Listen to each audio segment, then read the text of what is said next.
When Ella arrived at the mountain house, she had thought that everything would be perfect. The old stone house her father had left her was nestled in the forest, a quiet and tranquil place. Ella had come here to escape the noise and stress of the city, but she wasn't alone in the house. As she opened the door, a man stood before her.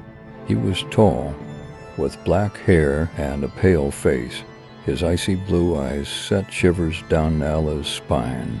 The man smiled at Ella and extended his hand. "Hello, I'm Karam. It's nice to meet you," he said. Ella, in shock, shook his hand. "I'm Ella. Who are you? And what are you doing here?" she asked. Karam replied, "I arrived here before you.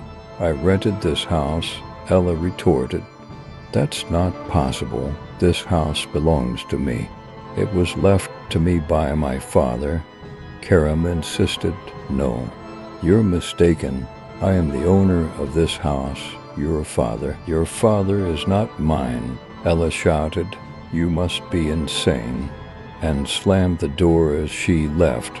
Ella rushed to her car, but realized she had left her keys inside the house. Reluctantly, she returned to the house, and when she opened the door, she found Karam sitting in the living room, a gun by his side. "What are you doing?" Ella asked in fear. Karam calmly replied, "I want to talk to you." "What could we possibly talk about? Who are you? Why are you here?" Ella inquired. Karam explained, "I'm your brother." Ella scoffed. "This is nonsense. I don't have a brother." Karam continued, "Yes, you do. But you don't know because our father kept you hidden from me. We have the same father, but different mothers. I was born to another woman. Our father was married to your mother. He brought me here before. You were born and raised me in this house. I had no idea of your existence until our father passed away." Ella exclaimed, "This is a lie. Can you prove it?" Karam replied, "Yes," and took out an envelope from his pocket. "This is our father's will. It's the only thing he left me, this house, and half of the inheritance that I should share with you," he said, handing the envelope to Ella. Ella took the envelope and opened it. Inside was a letter written by her father. In the letter, her father confessed that Karam was indeed her brother and asked Ella to forgive him and get along with Karam. Tears welled up in Ella's eyes as she read the letter. She couldn't accept her father's betrayal. When she looked at Karam, she felt nothing but hatred. "How could you do this? How could you be a part of what my father did to me? You're not my brother. You're a monster." Ella yelled. Karam pleaded, "No, I'm just telling the truth. I am your brother, and I love you. Please, believe me," Ella retorted.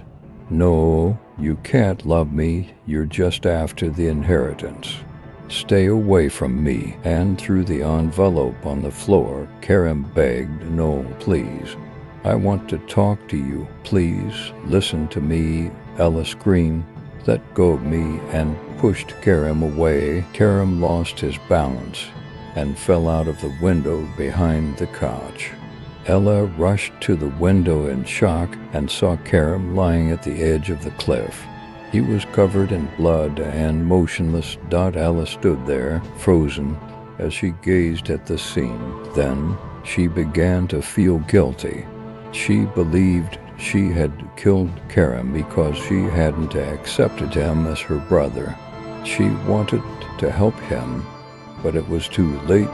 Tears streaming down her face.